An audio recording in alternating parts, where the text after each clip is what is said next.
E aí, pessoal, tudo bem? Faz tempo, hein? Hoje eu vou falar para vocês aqui, pessoal, de um livro que eu estou lendo nesse momento, que eu tô achando muito interessante, serve para essa altura do campeonato aí, para quem estuda história no nono ano, no terceiro ano do ensino médio também.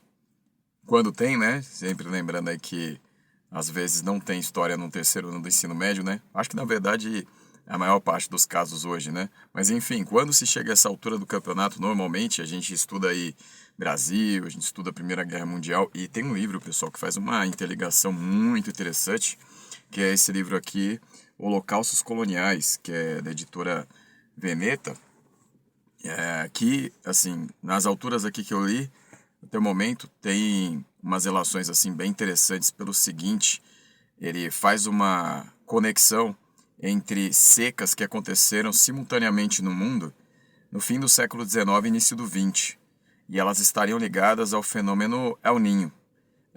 Bom, como que a gente não é especialista de outras áreas, né, de ciências, por exemplo, assim, só para resumir, o El Niño ele provoca alterações no clima e o que acontece?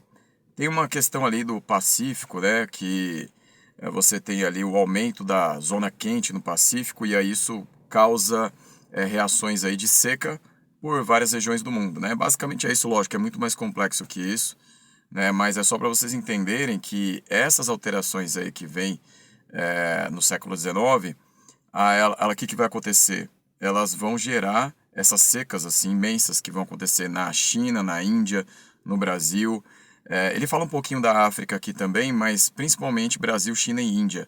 E então, por exemplo, isso gerou assim catástrofes alimentares assim impressionantes. Então, por exemplo, juntando China e Índia, você tem 15 milhões de mortos na década de 70 em diante, né, do século XIX. Isso por baixo, porque ele vai citando mais números aqui ao longo dos anos 90 do século XIX também. E no Brasil, só nos anos 70 do século XIX, período ali de 1876 a 1878, são 500 mil sertanejos mortos, né? Então só no Nordeste você vai ter esse número. E isso, assim, é para jogar colocar aquele prego no caixão daquele pessoal que adora ficar exaltando o segundo reinado no Brasil, né? Dizendo que foi uma época de prosperidade. Então quer dizer, mais um dado aí para mostrar que não, né? Porque se você for ver 500 mil morrendo numa população que era em torno de 25 milhões, pessoal, é muita coisa, né? A gente acabou de perder 700 mil aí para Covid e nós temos um pouco mais de 200 milhões de habitantes, que já é uma coisa absurda, né? Morrer tanta gente. Imagina para aquele momento a proporção, né? Então, assim, todo esse fenômeno está ligado a essa questão aí dessas intempéries, mas também, né, a inação humana. Por quê? No seguinte sentido, na inação política, né? Porque ele coloca aqui que em vários momentos, por exemplo, na China e na Índia, você tem ali a questão dos auxílios, né? Que o governo inglês, por exemplo, que mandava na Índia, não queria pagar. E o governo inglês o tempo inteiro usava justificativas dizendo que a população estava bem, né? A população estava tranquila, não estava passando fome. Mas aí se contrasta com as fotos, né? Que eram tiradas e mostradas das pessoas ali totalmente, assim, praticamente esqueleto humano. Então, no nível aí que a gente viu recentemente aí no caso dos Yanomamis aqui no Brasil, só que numa escala de milhões, né? Então, assim, uma coisa absurda e que tentava se justificar dizendo que aquelas pessoas não estavam preparadas porque elas não estavam adaptadas ao livre mercado, né? Então, olha só que coisa. Parece alguns tempos aí que a gente andou vivendo e anda vivendo, né? Porque ali se colocava, por exemplo, que o principal era as pessoas exportarem seus produtos, exportarem os alimentos, exportarem as matérias-primas num preço baixíssimo e essas pessoas eram pressionadas por agentes, né, que faziam essa intermediação com capital externo, né, que era o capital inglês, e elas ficavam, ó Deus dará aí, passando fome, né? Então, uma coisa assim que impressionante, assim que parece o tempo de hoje, né, para algumas situações, né, que se justifica tudo em torno do livre mercado, né? Então, é uma coisa assim que é muito semelhante. Então, pessoal, assim, tem outra parte também interessante aqui, que as rebeliões, né, dessa época, do fim do século XIX, início do XX, elas também estão interligadas, né, com essa questão da seca e da inação também política dos governos. Então, por exemplo, a Guerra de Canudos, que aconteceu entre 1896 e 97, é citada aqui em algumas páginas, ela tem assim uma semelhança com a revolta dos Boxers da China, né? Então, a revolta de Canudos aqui acontece porque você tem ali uma reação do povo, né? Liderado ali pelo Antônio Conselheiro, e ele cita também aqui o padre Cícero, né? De Juazeiro, mas ele dá mais ênfase no Antônio Conselheiro, mostrando ali como ele liderou as pessoas para ter uma espécie de auto-organização no sertão. Então isso chamou a atenção, incomodou os fazendeiros locais e que acabaram lá pressionando o governo federal, na época, mandar uma expedição contra Canudos, né? Então essa expedição aí acabou resultando na morte de milhares de pessoas, porque as estimativas ali do livro aqui é 35 mil participantes ali do Arraial de Canudos, ficava no sertão da Bahia, próximo ao rio Vaza Barris, e, enfim, foi uma chacina completa, né, os sertanejos ali sendo mortos pelas tropas, né, que tiveram apoio também, lógico, do governo da Bahia, os coronéis ali que estavam incomodados pelo fato do arraial estar crescendo, né, e os trabalhadores não quererem mais exercer aquelas atividades que eram muito precarizadas nas fazendas, né? Então, e aí a revolta dos Boxers, no caso da China, também vinha desse contexto de seca, de fome.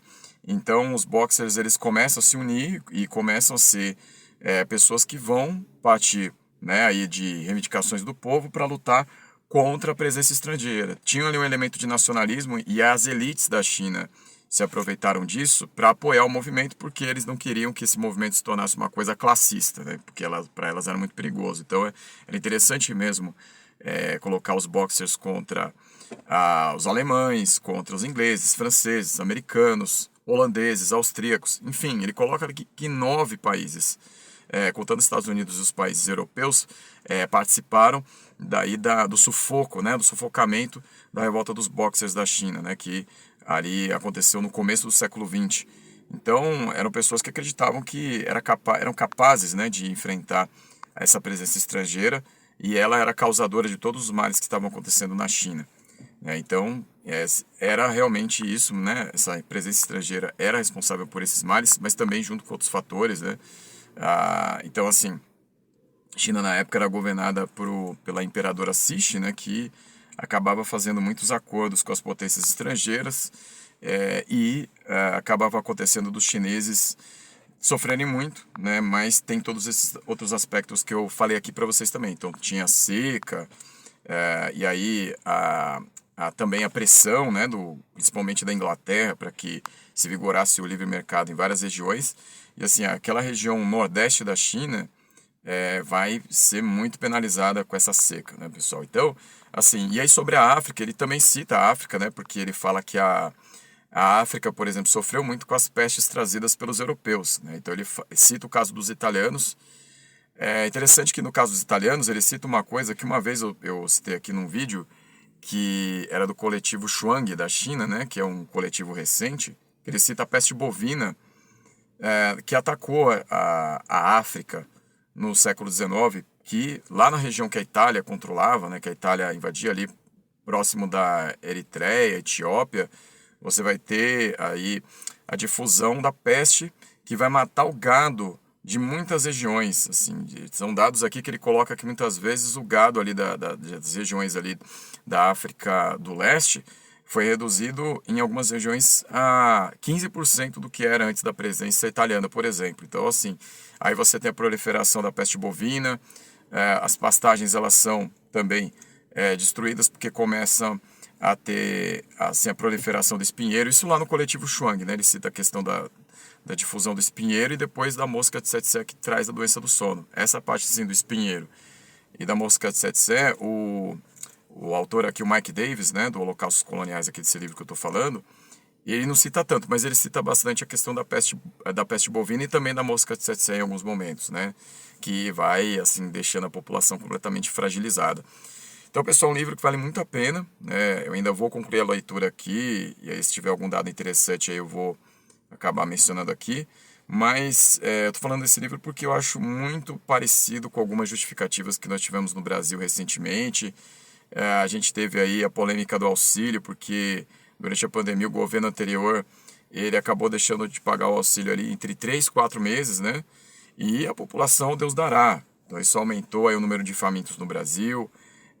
E assim, uma situação muito parecida com o que aconteceu lá na China e na Índia, mas só que lógico, assim, apesar da catástrofe aqui ter sido grande, lá foi muito maior, né? Não tem como a gente não reconhecer que lá foi muito maior do que aconteceu aqui no Brasil. Ok, pessoal? Então é isso. Eu queria só falar desse livro mesmo, Holocaustos Coloniais, do Mike Davis. A gente fica por aqui. Até a próxima, pessoal. Até mais.